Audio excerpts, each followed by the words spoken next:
Thank you, Dave. Hello, everyone. I am honored to kick off this second day of NGDE. And before we start, I would suggest you grab a bottle of water, have a small drink, and stay hydrated.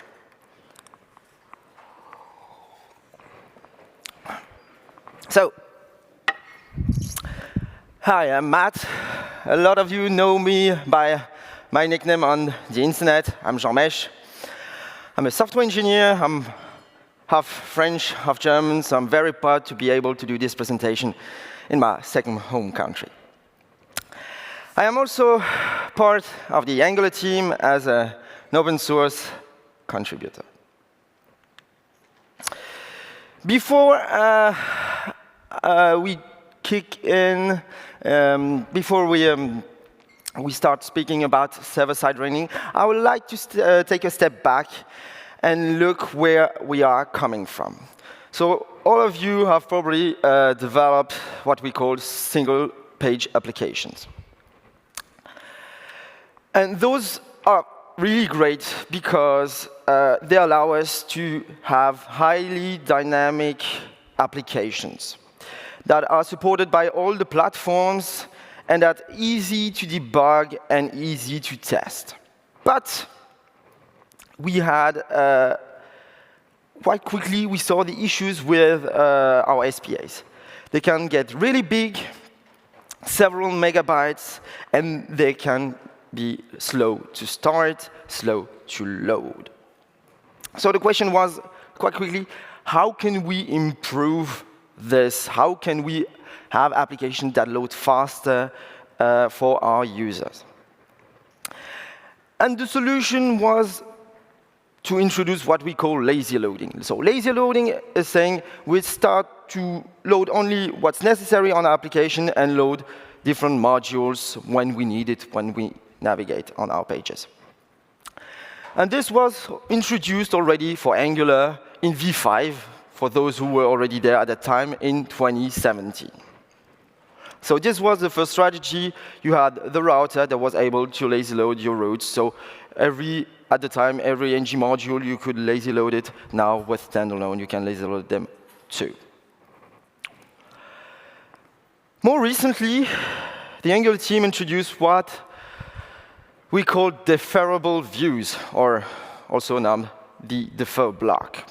It allowed us to lazy load components at the template level with an API that is really descriptive with the add block that you can put on your templates inside some components where you have, for example, outside of the block, some components that are easily, eagerly loaded, and inside of it, in the scope of the defer block, you give the components that you'd like to lazy load. So this is the second strategy that we have now to improve the loading of our application by deferring the load of the JavaScript. Recently, we introduced what we call a migration schematics. This one that I'll show you here will help you migrate all the routes to lazy loading so you can have the best performance out of the box quite quickly with just running the schematic. And talking about schematic, we have on our new documentation site, angular.dev, a dedicated page for migrations schematics. These migrations are quite different from the one you have when you run ng update. Those ones are manual. You can run them whenever you want to just improve quickly your code base and reduce some of the tech debt. Recently, we introduced two new migration schematics. The second one, lazy loaded routes, I just talked about. And the first one will just migrate your code from the constructor dependency injection to the new inject function. So those are optional, so with manual, you can run them whenever you want, and will help you migrate your code to the latest recommendation standards that we have for Angular. Now, on today's main topic, server-side rendering. So, server-side rendering, I hear a lot of people asking, so why do we do server-side rendering with our JavaScript framework? We already had PHP since, I don't know, the mid of the 90s. So why do we do server-side rendering with JavaScript? And the answer is, we like to have our code base at the same place, have one single code base for our application, everything in JavaScript, with our highly dynamic applications that are still easy to debug, easy to investigate, and to test. So this is why every other framework has started to have a SSR strategy. And with Angular, it started with NGDE Universal. That was initially a community project. It allowed to generate on the server every page of your applications, but it had some major downside. The DX wasn't that great, DX for developer experience, and the UX was even worse at the time, because we did what we call, in hindsight, destructive hydration. It means that the server was rendering HTML, sending it to the browser, and the browser would bootstrap your Angular app, and at the time, it would just trash the whole DOM and bootstrap the application and recreate everything from scratch. So it was a solution that addresses the main pain point of SEO at the time, SEO, search engine optimization. So if you wanted to have a better presence on the search engines, you had to have some server-side rendering. This lasted until 2017, when the team integrated NGDE Universal to the project itself and dubbed it Angular SSR. So with Angular SSR that was introduced in V17, we also brought in what we call hydration. The full hydration, I will give a more extensive description later.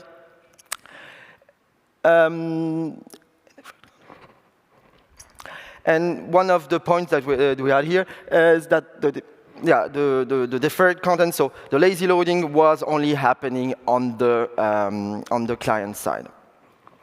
With the new solution, the new SSR solution, we had the improved core web vitals. So core web vitals, CVW. And also, as part of the integration into the framework, we improve the developer experience by integrating it into the CLI. Now, every time you create a new project, you can just say, yes, I want to have SSR, and out of the box, the CLI with scaffold, everything is necessary for you to get SSR. After this, we added some incremental functionalities that appear in several minor versions or major versions. Two of them were event replay and hybrid rendering, and others will come. I'll describe them to you a bit later. So, about hydration. So the idea of hydration is when the server sends some HTML, it's just dead HTML that is loaded by your browser. It doesn't have any meaning for your application at the time.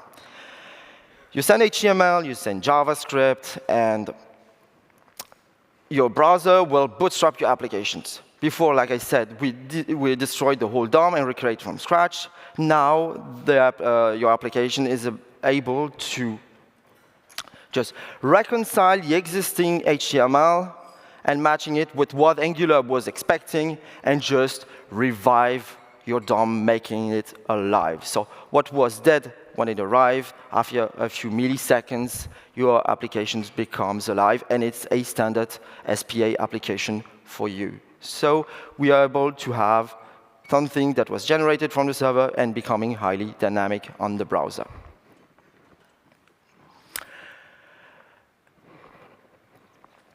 Like I said, this is a process that can take some milliseconds, maybe sometimes seconds, and it can have some UX implication. Imagine you arrive on a page.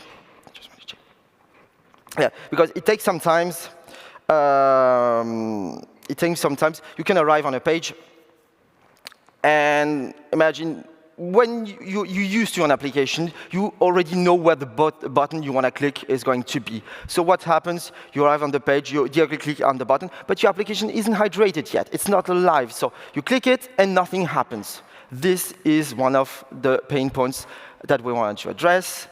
And for this, we introduce what we call event replay in 18.2. Event replay will allow the application to register every event that will happen before hydrations is finished, and will replay the events when the application is ready, so that what happened before will still be registered by your application, and your user will have the experience he expects.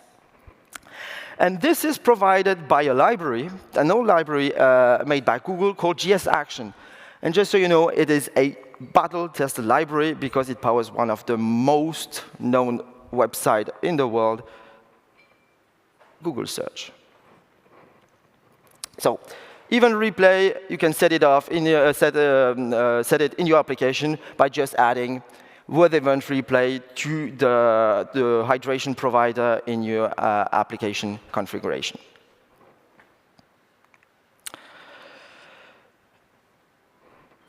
One of the new things we also introduced for SSR is in v19 hybrid, what we call hybrid rendering. So it will allow an SSR application to selectively, for some routes, have dedicated strategy for how to serve your applications. For example, you can say some routes I would like them to be still a normal SPA, so you just send the HTML, the basic HTML, with the JavaScript, and it will bootstrap your application without any rendering.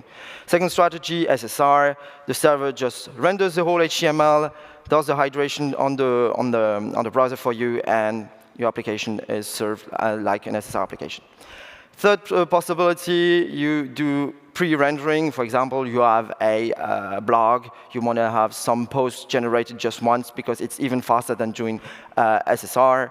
And you say, OK, everything that's on my blog, I will pre-render this at build time and serve it as HTML and hydrate it when it's on the browser. And the configuration is quite easy. You will have a new root configuration for the server. So it's different from the client route. And you will say, OK, this route is going to be either on the client, on the server, or pre-rendered, but the different strategy. Client, server, and the third one, I didn't show it. It's pre-render.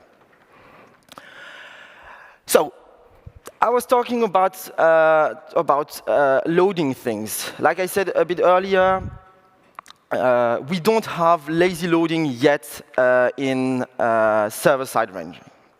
So what if we could have the advances we have with our application, with SSR, so better SEO, better core web vitals by rendering on the server, but also enjoy lazy loading, saying that we load as little JavaScript as possible and just send to the client the bare minimum and load later what we would want to load later. So what if we could have both of those? And the idea behind this is what, so yeah, like I said, we want to render as much as possible on the server, but ship as less as possible to the client. And when it's on the client, we want to hydrate it and lazy load our components whenever we want them to load. So having a different loading strategy. And this is what we dubbed incremental hydration. The goal of incremental hydration is to have first a ergonomic API, saying, OK, we want you to be able to set up hydration very easily, having something that's really descriptive, having being able to set your hydration strategy in the descriptive manner and quite easy. The goal, second goal for it, is having better performance.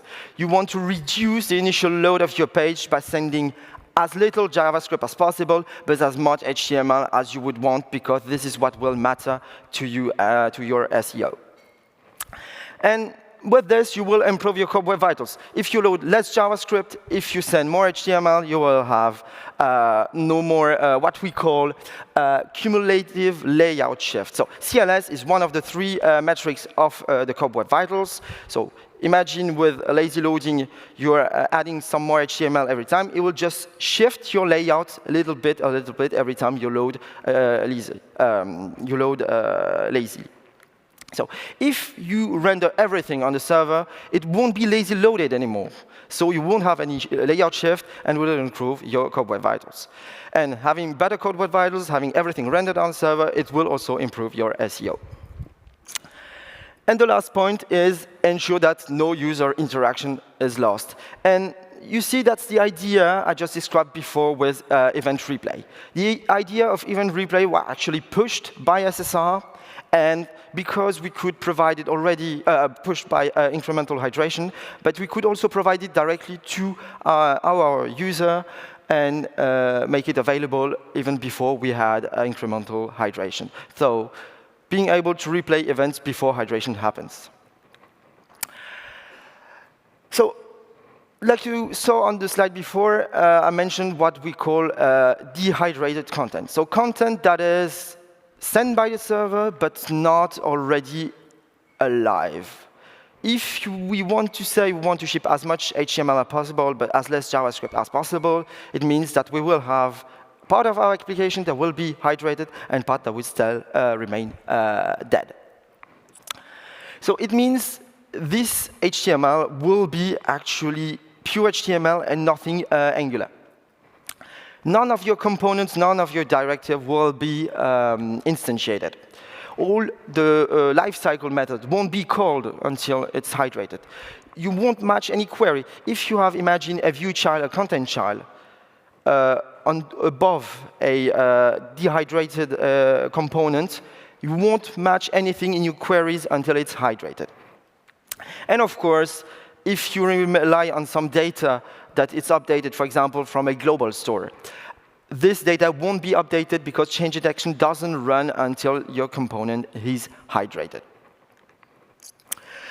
So the API for incremental hydration, we'll build it on top on the existing defer block I described before. So defer block allows to define the strategy for lazy loading at the level of the template, and on top of it, we add a hydrate command with some triggers. So we keep the same clear boundaries of the defer block, and you will see that it describes where you are going to have hydration in your components. And it will trigger the same way as the defer block. So like I said, some triggers with, that will define the strategy to hydrate your components. And those triggers are actually quite the same as we had on defer, with idle, which triggers whenever your browser considers it's idle, it's finished to load everything. Interaction, if you have a click on a button on your view. You have hover if you hover with your mouse. You got a timer. You got the viewport. Means, for example, if you scroll down, it would say, OK, it's now in the viewport. I will start lazy loading or hydrating your components. There is one that takes a Boolean condition. And there is one that's particularly interesting to understand, and it's never. Never hydration means that your HTML will remain dead on in your browser after server-side rendering. And the question we already had is, does it mean that Angular has server-side only components? And the answer is actually no. Never only means that when you do server-side rendering, your component will not be hydrated on the component that came from the server. But imagine you are on a page, you navigate to another one, this component gets trashed, and then recreated on the client only. There won't be, at this time, when it's recreated, a hydration concept. Hydration only happens after you have some server-side rendering. But if everything is trashed, and recreated by a client-side routing, you will just recreate everything. It will behave like you had just the defer block defined. So we will have different strategies for you to define how you will want your HTML to behave after the server renders it. This is what I describe here. I want to show you now a little demo, technical demo of the feature that will land very soon.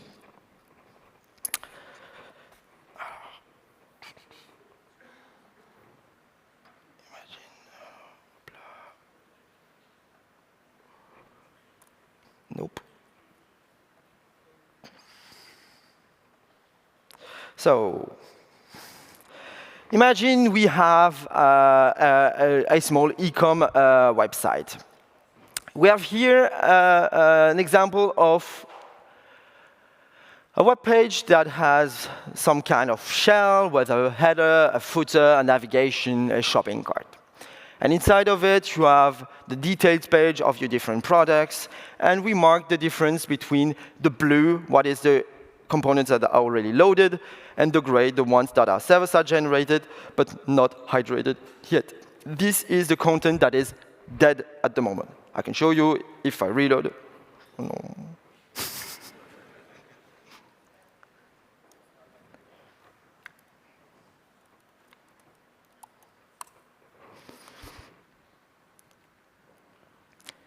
To show that it's a real demo.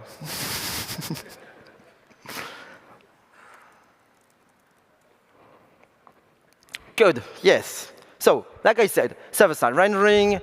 What's blue is loaded, hydrated. What's gray has been not hydrated yet.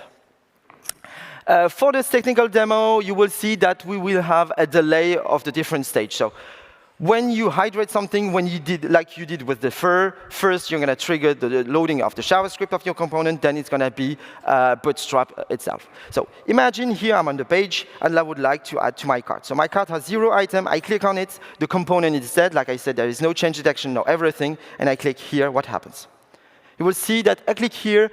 It goes orange, meaning we are loading something, and then it will load the different component as a cascade. And this is why we call it incremental hydration, because the components are hydrated in an incremental stage. We have some kind of tree, and we say, OK, you first need the product component, then we get the detail, then we get the card. And as you say, at the end, when everything is hydrated, my event has been replayed, the click has added something to my cart. And now that it's hydrated, if I click a lot of times, I get the items added instantly. But if I reload my page, imagine I click 1, 2, 3. You see still 0 item. I load one product. I load the details. And I load the card. And the items are added to the cart. And you see that only the components that are clicked are hydrated. The ones that's left on the side is not hydrated. It doesn't. If it's another component, if it was the same, no. I mean, it means that the chunk from the JavaScript is already loaded, but if I clicked on it, it will just bootstrap it, and it would be alive at this time.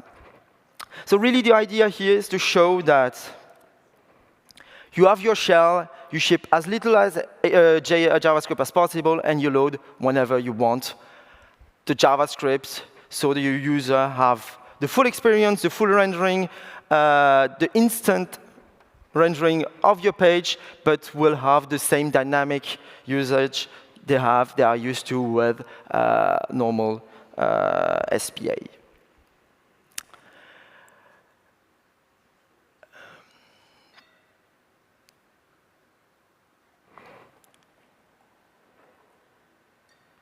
And I can show you what happens if I just remove the delay.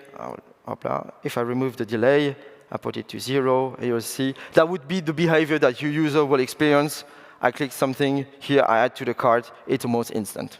So the delay is really to show there are some steps that happens that Angular will load for you first the JavaScript, then bootstrap your component and replay the events. But for your user, what will happen? You go down to 0, and as you can see up there, First, we have 5 components that are loaded, 4 that are hydrated, and you click, actually, everything goes up. So this is incremental hydration. This will be presented to you probably next week by the team with a enhanced demo for you to play with, and will be available as an experimental feature in V19 if everything went well. So